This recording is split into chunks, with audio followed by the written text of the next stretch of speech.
Hello, everyone. It's Shane Kanto, your Wasteland reviewer, and welcome to Wasteland Talks, my weekly talk show where I talk about whatever the hell I want.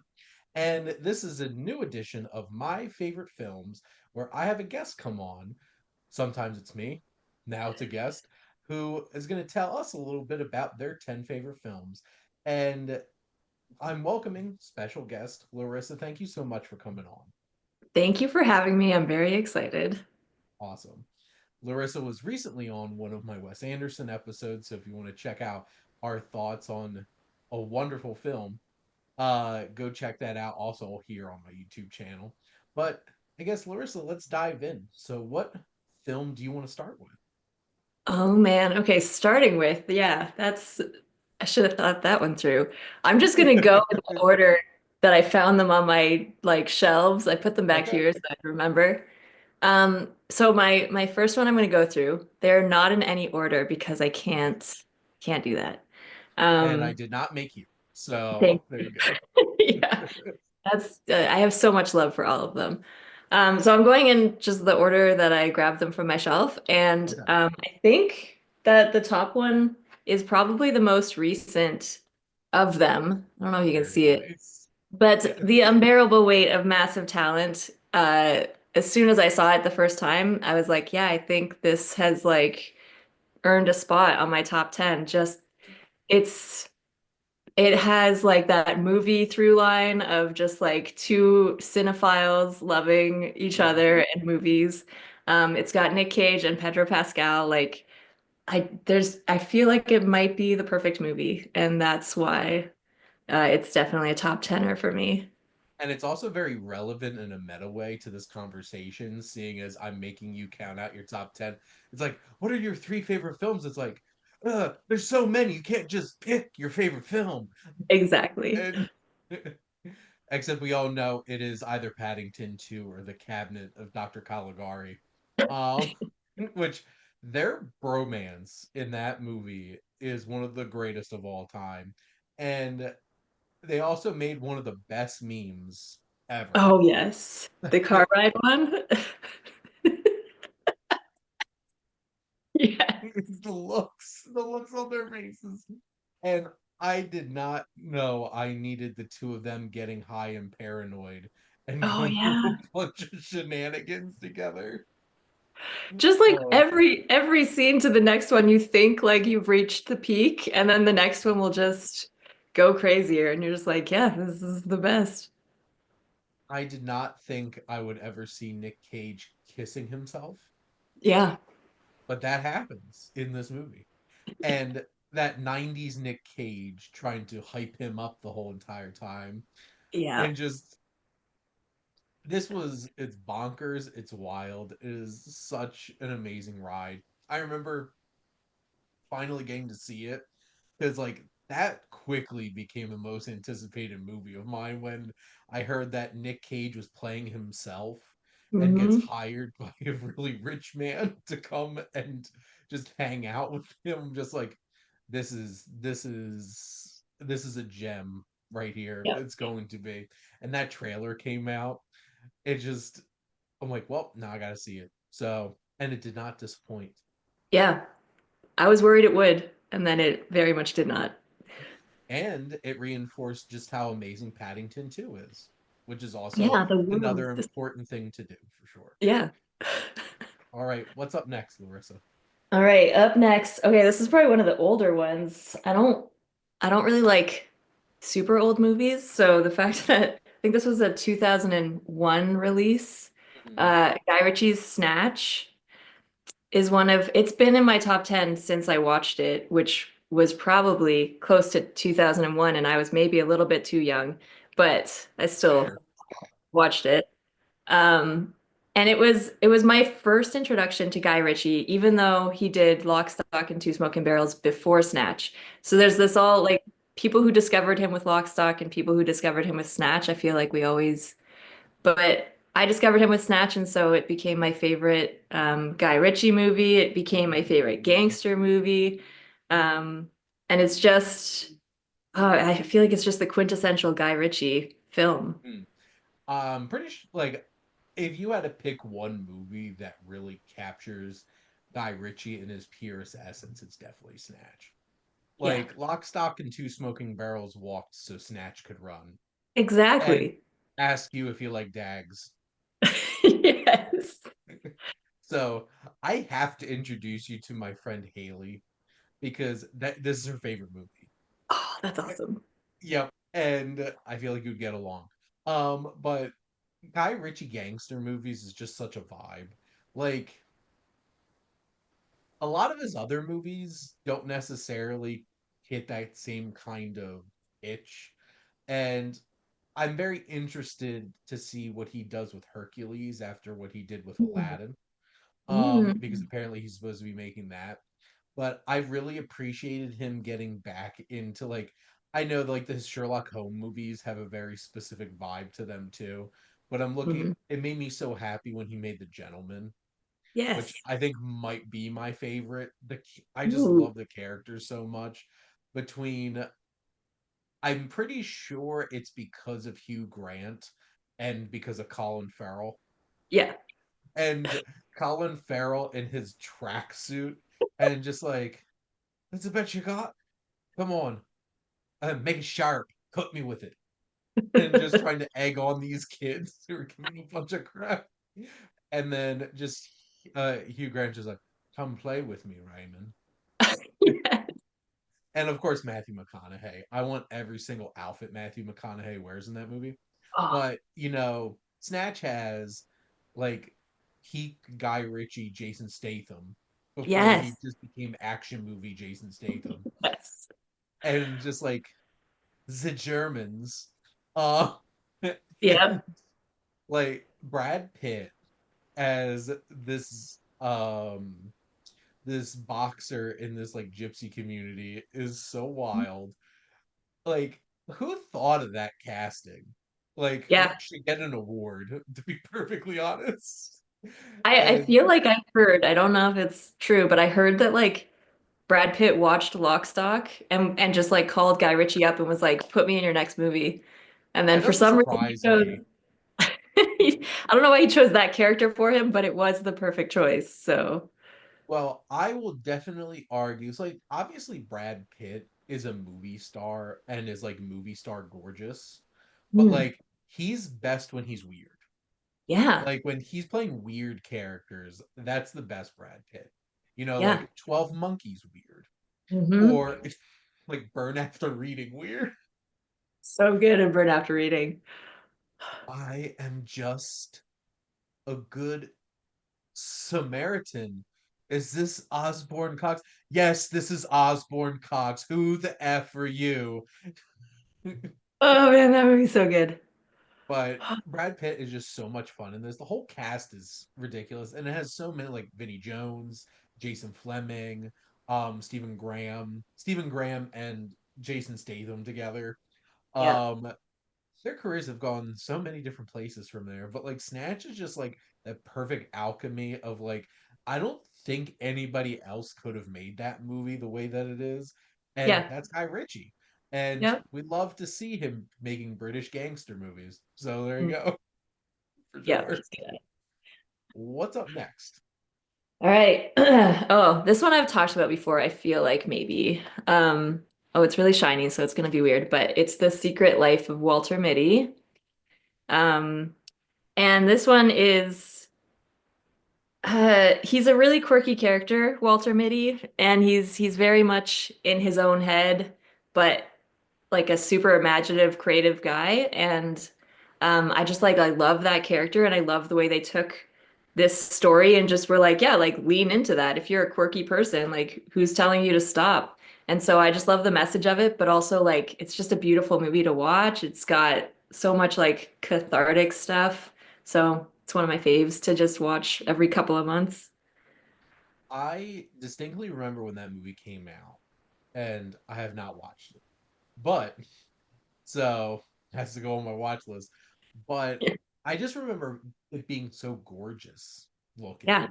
and him being such like a daydreamer and being just like whisked away to all these different kinds of places and him going on this adventure. And like I love Ben Stiller. Obviously he's very busy with Severance at this Mm. point.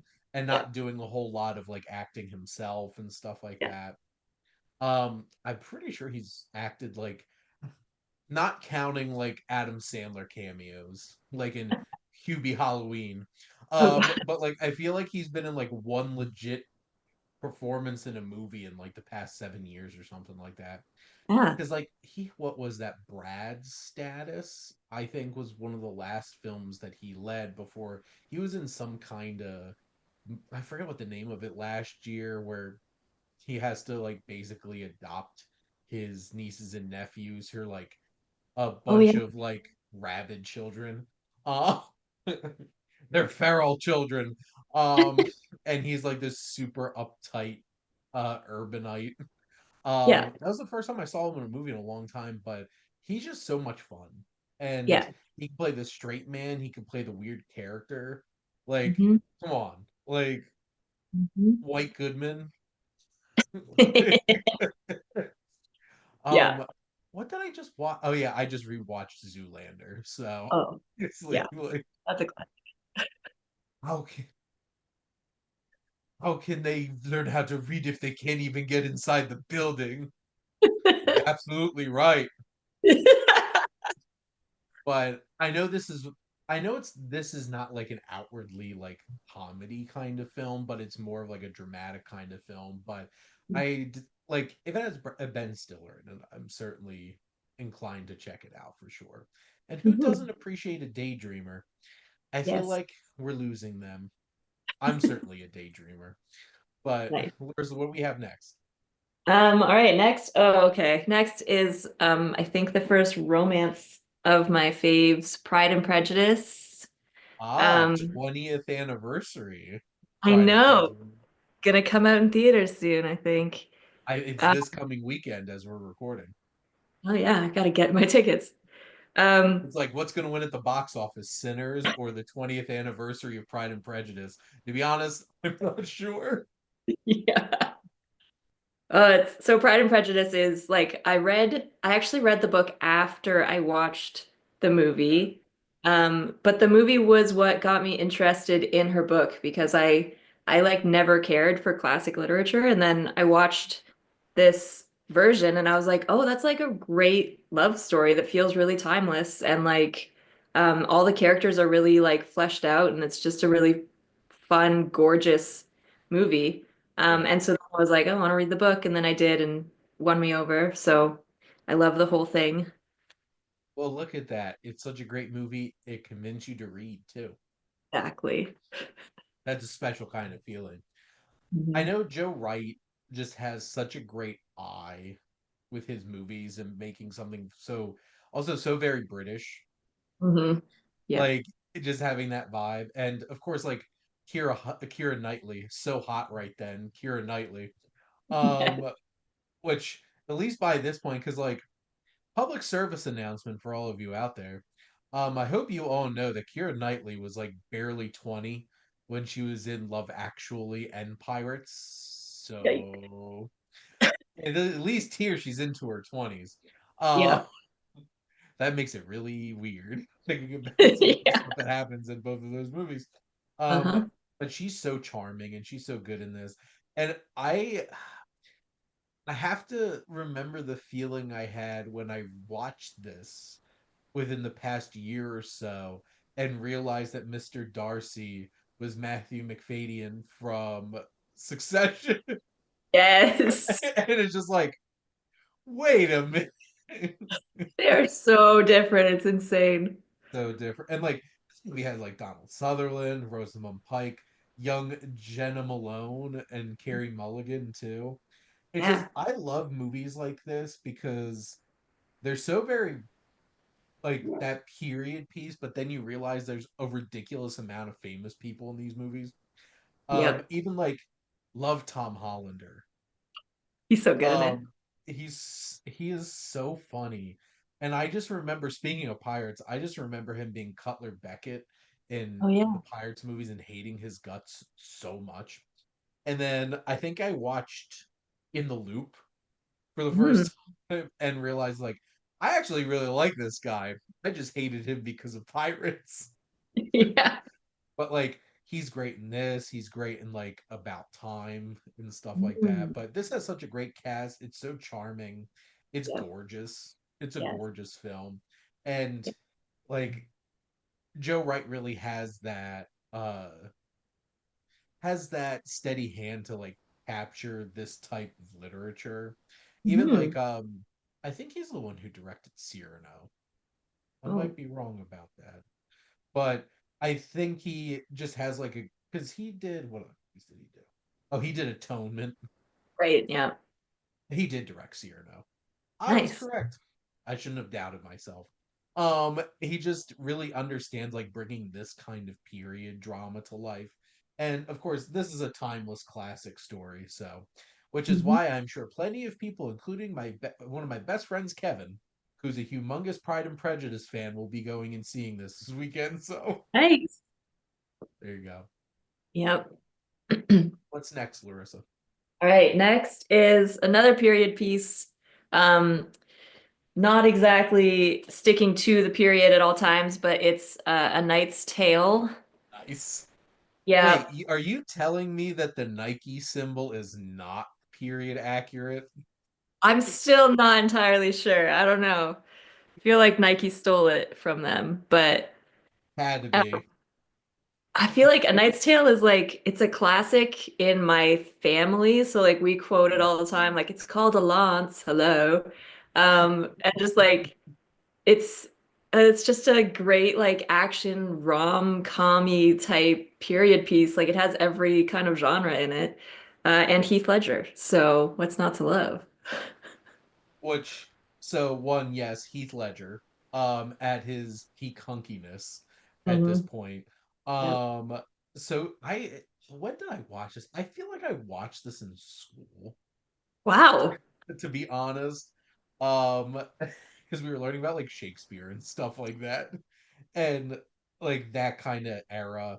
And obviously, because like Chaucer's in this, right? Yeah, because Yeah. Paul Bettany plays Geoffrey Chaucer. And it just it's so much fun. I haven't watched this in a while, so forgive me. What song do they dance to? Oh, gold. Is it golden? No.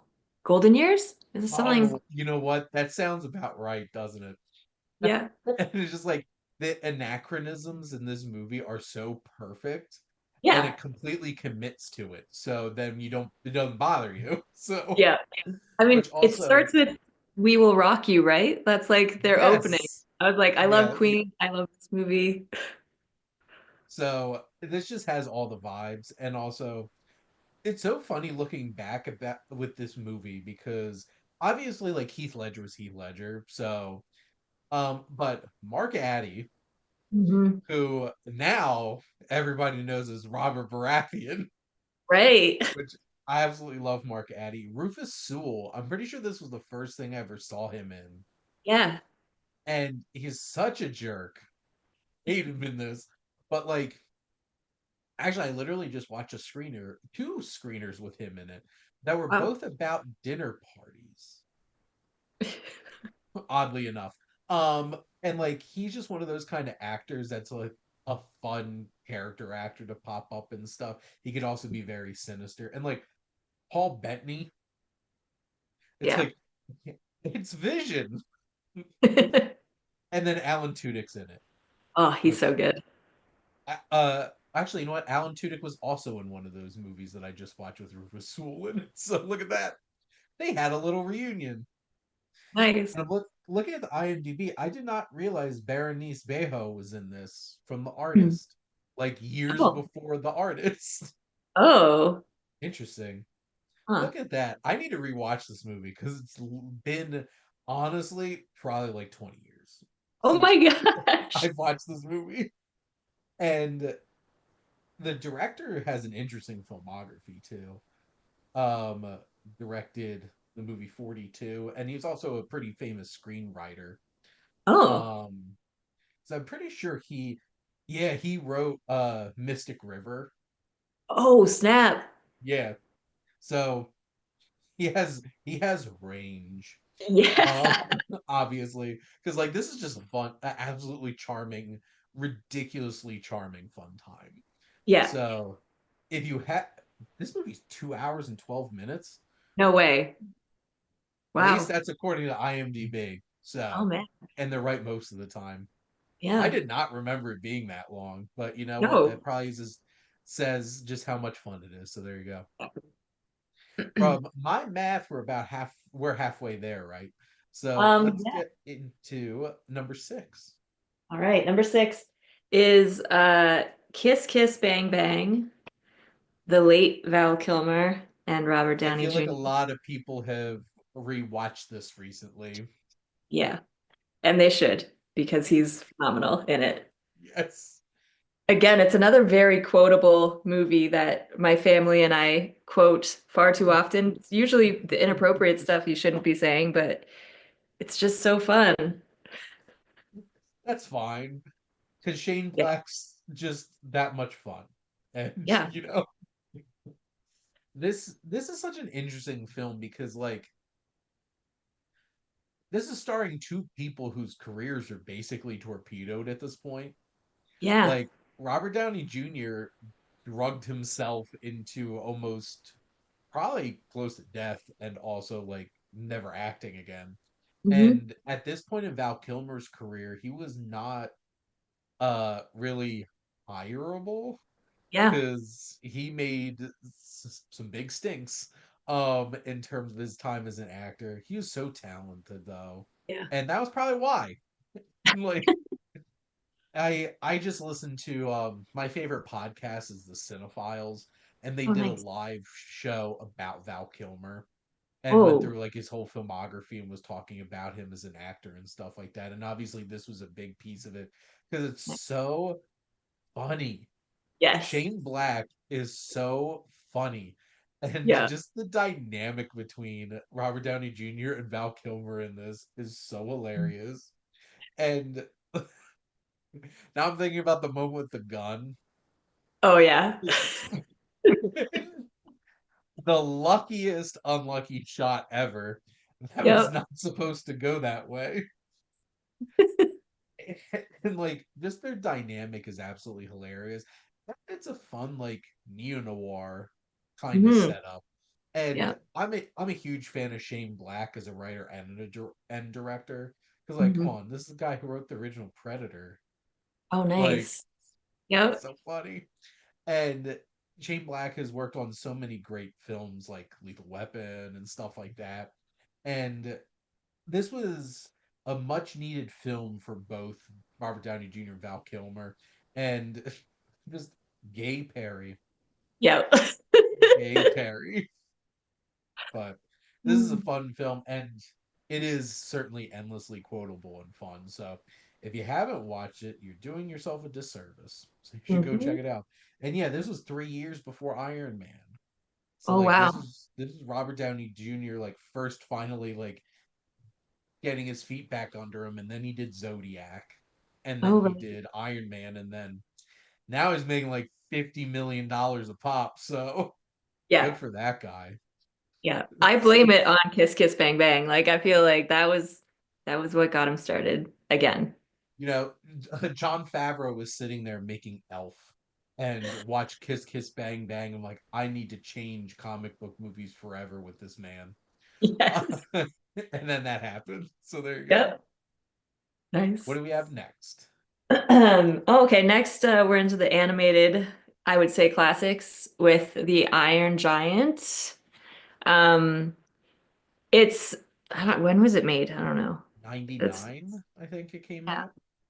And so I was like 10-ish when it came out and we watched it with my siblings and like then watched it 800 more times because as a child that's what you do when you find a good movie.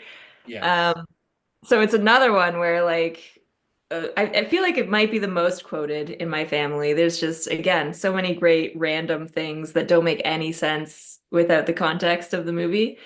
But just a really sweet like movie with a good message and like kind of action, suspense, sci-fi again, like a lot of genres in one. So yeah, I really like that one. And the fear of nuclear holocaust. Yeah, So there you it's go, throw it in. lovable. this is gonna sound this is gonna sound mean, and I don't mean it to be, but this might be Vin Diesel's best performance. No, I fully agree with that statement. It's like on the surface, it sounds like a backhanded compliment because it's like he's just a voice acting a giant robot, but Yeah. Oh, it just it's legitimately an incredible voice performance and yeah. brings so much weight and emotion to this character. And uh, when they were still making beautiful hand drawn 2D animation, Hmm. um, this feels like such a relic of like a bygone era by the time 1999 rolled around because you know they were even starting to use computer generation in like Lion King and Pocahontas and Hercules. That Hydra was not fully drawn. And Dinosaur came Oh out yeah. like a year after this, all computer generated, which was I think Disney's first foray into that, outside of Mhm. Pixar with Toy Story and A Bug's Life at this point. And Toy Story 2 came out the same year as Oh, Iron Giant 99. But huh. this is just such a heartwarming film. It has, like you mentioned, it has those sci-fi elements and thriller elements, and it has a lot of emotional weight. And also really it's like it's period setting and really like honing in on that like people were terrified of Hmm. big weapons destroying everything. Yep. And Brad Bird, absolute genius, Brad Bird Yep. decided to like really lean into that. It makes me sad that Tomorrowland didn't turn out the way that everybody wanted because like that kind of like his Hmm. career a lot because like even his first live action movie he did Mission Impossible Ghost Protocol, Yeah. and that was a blast. Yeah. And I did not want Tomorrowland to end in two middle-aged men having a fist fight. Mm. But that's what happened. I didn't pay to see George Clooney and Hugh Laurie having a fist fight, the climax of this big sprawling adventure movie. Yeah. Um, but Brad Bird with this, and obviously The Incredibles and Hmm. Ratatouille, like Hmm. his animation, he's like batting 1,000. So Oh there yeah. you go. What's next? Next is sort of animated. Fantastic Mr. Fox. Speaking of Wes Anderson, it is good. It's the like different quote. I It's also quote that way too much. It's just like, no, yeah. no, Ash, you're just different. Another one where it's just a bunch of quirky characters leaning into their quirkiness and realizing that that's great. The like animation, stop motion is Yeah, fantastic. The voice acting incredible. is amazing. Like again, it's just 10 out of 10 movie. So so obviously I did my Wes Anderson series, which you were on my Grand Budapest episode. I had my Mhm. brother and my wife on for my Fantastic Mr. Fox episode. Nice. And Fantastic Mr. Fox is one of my wife's top 10 favorite movies. Fantastic Nice. Mr. Fox is probably my second favorite Wes Anderson movie behind Grand Budapest Hotel. And Nice. I'm now rewatching it again for my movie club this month for Nice. Anna because we're going to be recording our May episode for Anna May Jen. Good So, one. yep. And this is just the stop motion animation between like what Henry Selick was able to help Wes Anderson put together. Because he first started using stop motion in Life Aquatic with all like the fish Oh and stuff yeah. like that under the Yeah. sea. And Henry Selick did all of that. And he Oh, worked nice. closely with Wes Anderson for this.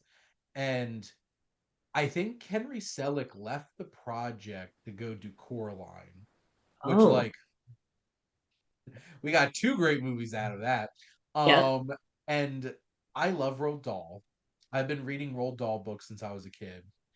I think there should be a law that nobody besides Wes Anderson adapts Roald Dahl books anymore. Because like he's just that good at it.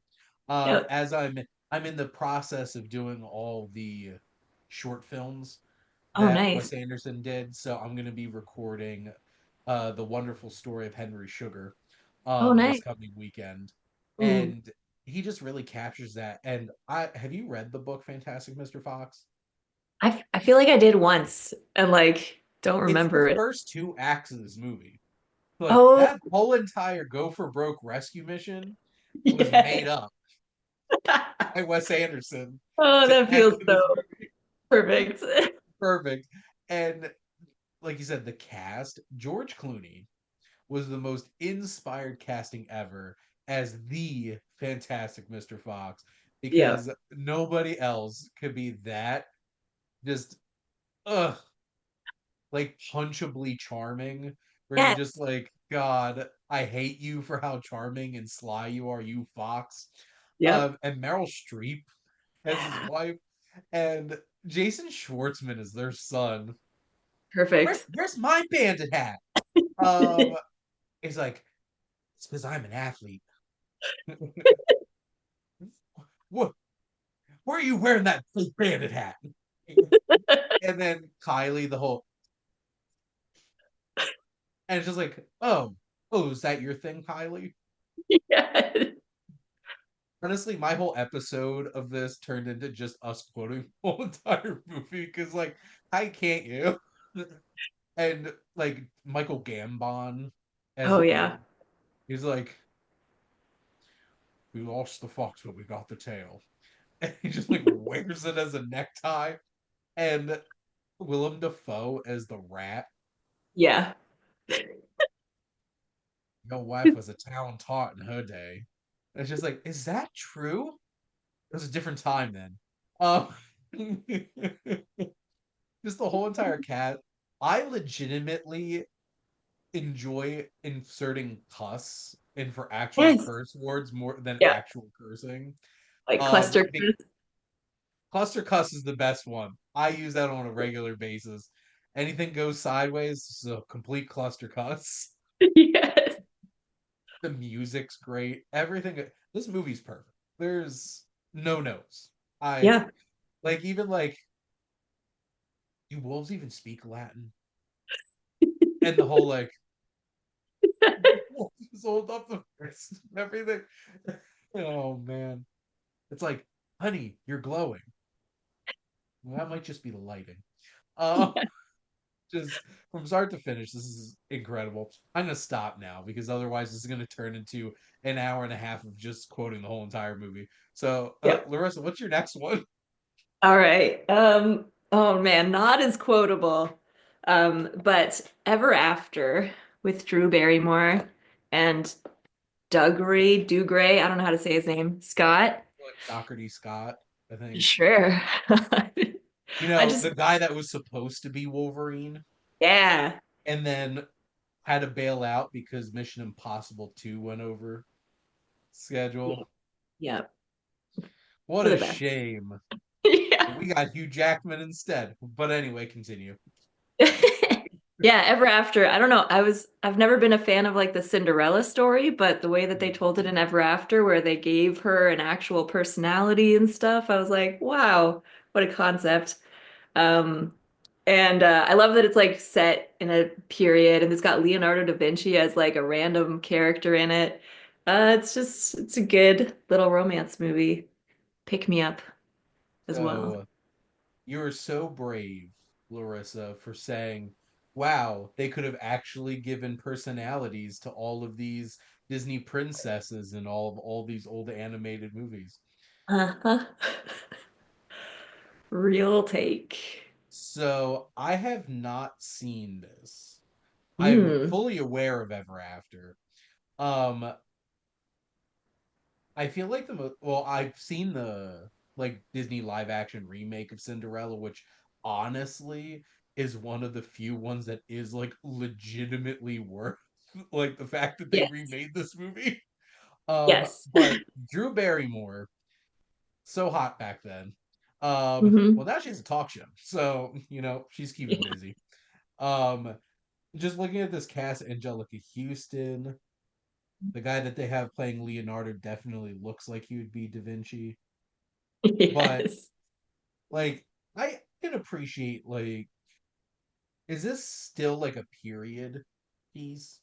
Or is it Yeah. like okay. It's not like the So Knight's Tale piece. It's like fully period ooh, piece. there Yeah. you go. It's on Disney Plus. So Oh. I could easily watch this. Uh-huh. So I'll have if this isn't on my obscenely large 8400 movie watch list, I'll have to add it to my obscenely large 8400 movie watch list. So there you go. Nice. It's a good one. So I got two. Well, we'll have to see if I land on 70 or 80% of seeing these movies. So what's your last one, Larissa? My last one you have seen because we've Okay. mentioned it a few times. It's of course The The Accountant. Accountant. Yes. Like I don't talk about it enough. Um, yeah, it's a great action movie that has a main character that you wouldn't put in an action movie and it works. And it's Mhm. Ben Affleck and John Bernthal and they're great. And he has autism. Yes. And the most important thing is he knows how to live his life because being single and being able to live off of one bowl, one set of utensils and everything, that's how you really live. Yeah. Um and that was one of the things I appreciated most about this character. But having been like back in 2016, I was just wrapping up my master's in accounting. Oh my gosh. So like not gonna lie, every single human being who was has an accounting degree was just like, I want to be an assassin by night, an accountant during the day. So Yeah. this is just such a wild concept. And Yeah. Ben Affleck played this perfect. I love Anna Kendrick. I'm Mm. assuming she's not gonna be in this new movie. Yeah. Um, but he's doing a simple favor too instead, I guess. But I just love him and like all the character actors that were in this original too, J.K. Simmons and John Lithgow, and Mhm. I love John Bernthal. John Bernthal is one of my faves. Like he even popped up in the amateur that I saw this past weekend. I'm like, did this character need to be in this movie? Absolutely not. But like it's John Bernthal, so I'm not going to complain about it. Yeah.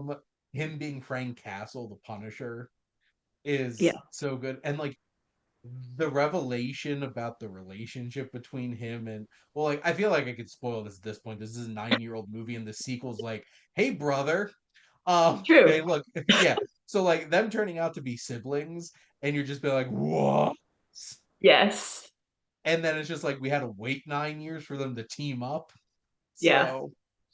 So that sequence at the end of the trailer where they're just like murking everybody together, I'm just like, this is what I've been waiting for Yeah. 9 years.